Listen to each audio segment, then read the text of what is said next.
Hello everybody and welcome to the next installment of the KIO series.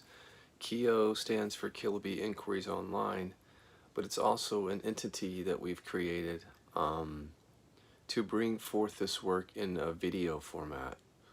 Now, what's going to happen with that later? It could just be a series of videos that I'm doing. We also may make films at a certain point. That's certainly in the works. We'll see what happens. But KIO just stands for bringing the work that I've done in the world onto the video format. There's a series of videos called KIO. I suggest you watch them from beginning to end. KIO 1, KIO 2, KIO 3, because they do explain things in a sort of systematic order around this work.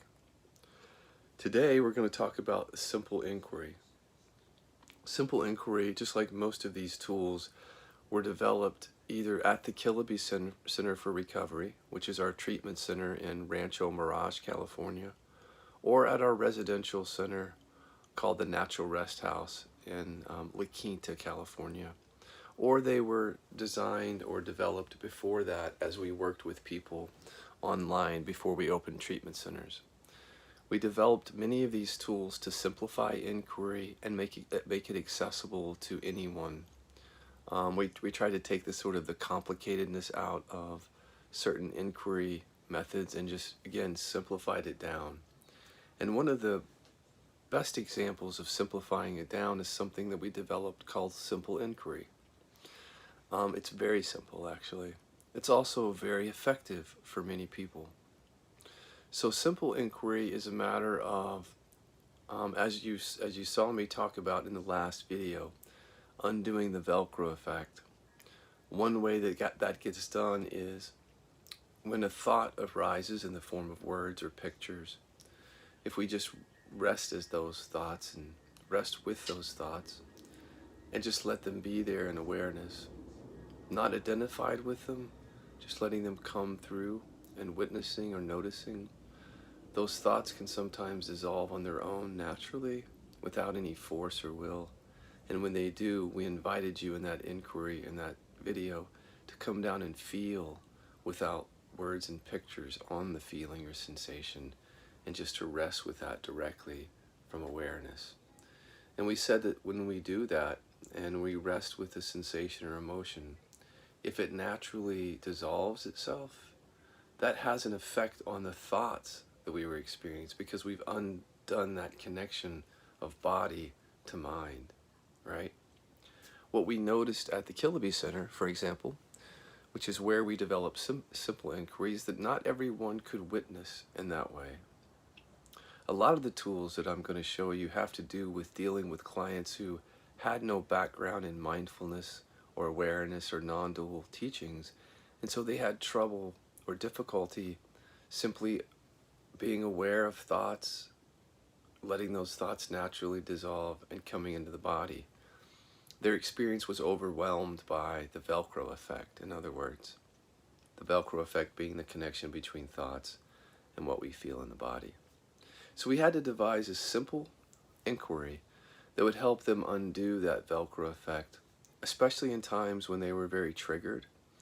Maybe they were on the verge of going to use some substance or activity, and they were feeling very overwhelmed with that compulsion. Or they were in a panic state, or a highly agitated or overwhelmed state. And sometimes we had to use simple inquiry just to make this work more accessible to them and help them undo the Velcro of those states that they were in. But it wasn't just for people who were experiencing extreme states. It was also for anyone, again, who didn't have any background or not a lot of background in the experiential aspect of this work around mindfulness and awareness. So I think you'll find that this is going to be helpful no matter who you are and what your experience is. Here's how simple inquiry works. Again, as we said in the last video, sometimes we're dominated by the experience of thoughts in the form of words and pictures that come through our awareness, and we get really identified and hooked into those. And then there's a feeling or sensation that corresponds with it in the body that makes those thoughts feel true and real, and often makes us experience suffering because of this Velcro effect. So let me give you a real life example. Let's say I have a thought that um, I'm not going to be able to pay all my debt. Okay? Again, that's a future thought because it has to do with what's going to happen. Not what has happened, but what's going to happen, meaning I'm not going to be able to pay my bills. And what do we say about future thoughts that we're identified with? They often correspond with certain energies or emotions in the body, which you could call usually fear or anxiety. Some people call it worry. So let's say I have this thought, I'm not going to be able to pay all my debt. So I start off by just witnessing that thought. Maybe it's several thoughts or words, pictures. In any event, whatever's there around this story, I'm just going to turn my awareness and look at that. So if it's just words, I'm not going to be able to pay my debt. I'm just going to listen to the auditory sound of those words coming through, being aware from awareness as they come through. If I can visualize words, sometimes it's helpful to visualize words. I'm not going to be able to pay my debt. Visualizing on a billboard or a sign, a chalkboard, maybe a big graffiti wall. Visualizing words sometimes is helpful for people who can do that. So in any event, it could be the sound of the words. It could be a visualization of the words that I place in front of me. It could also be pictures, right? So with this notion that I can't pay my debt, maybe I see pictures of attorney letters or collection letters or IRS notices or whatever else. It could be just images of what the future would be like if I can't pay my debt. In any event, I want to be fully aware of what words and pictures are creating and showing me this story. And as I do, it's just to rest with those.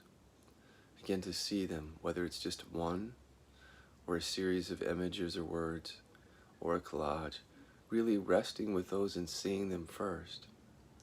But then if they're too sticky, in the sense that they don't naturally kind of fall away just from witnessing and noticing, what I do is I gently move my attention from the thought or the thoughts in the form of words or pictures to just the sound of tapping that I'm making with 2 fingers here on my forehead. And as I do that, I just focus on not only the sound, but the sensation of thumping.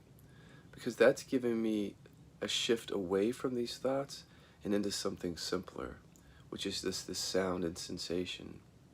It kind of wakes you up to presence for a moment as you start to see the words or pictures fall away as you're tapping. Because you're focused primarily on the sound and sensation of the tapping, you literally direct your focus there. And you keep it there until that's primarily what you notice, the sound and sensation of the tapping. In other words, it means that the words and pictures have faded away from your awareness, and what's more prominent is the tapping sound and sensation. And when that happens, you then you drop your attention down into your body space, letting go of the tapping. And now, since you've unhooked from those words and pictures somewhat, you have more space to come down and feel and allow whatever emotion or sensation is there. So let's say in this case it's anxiety. I wouldn't even put the word anxiety on it. I wouldn't call it anything. I would just come down after the tapping, open to the space around that energy, noticing the space within the energy, and just kind of resting and allowing that energy to be exactly as it is, like a wave of energy, and just rest with it. Because without the words and pictures on it, it becomes easier to rest with and allow that in a way that allows the sensation or emotion to naturally dissipate and dissolve in awareness. And when it does, you can just check back in and rest as awareness to see whether that thought or those series of thoughts is still, if I'm still hooked into those, if they still seem Velcroed to the body. So I can simply come back again and look at whatever words and pictures are hanging over around the debt story or whatever story you're dealing with, And again, just witness from awareness and allow those words and pictures to come through. Staying with them very quietly, just watching and allowing. And then when they fall away or they get very distant, excuse me, this is a situation where you're resting with words and pictures and they don't naturally fall away just from resting. They tend to get stuck. That's the good time to do simple inquiry. If I haven't said that, is when words and pictures feel kind of stuck in our awareness, like they don't want to naturally leave. That's because there's a lot of Velcro connected to it, most likely, or something else connected to it. That's where I enter in the tapping again. So just moving from witnessing and allowing those words and pictures to shifting focus from that to the sound and sensation of the tapping. And really staying with that sound and sensation for a period of time, whether it's 10 seconds, 20 seconds, until you notice that the words and pictures have kind of let go of you. And as they've let go of you again, it provides more space. You're here looking from awareness, and you bring that awareness down in to whatever sensation is, or feeling is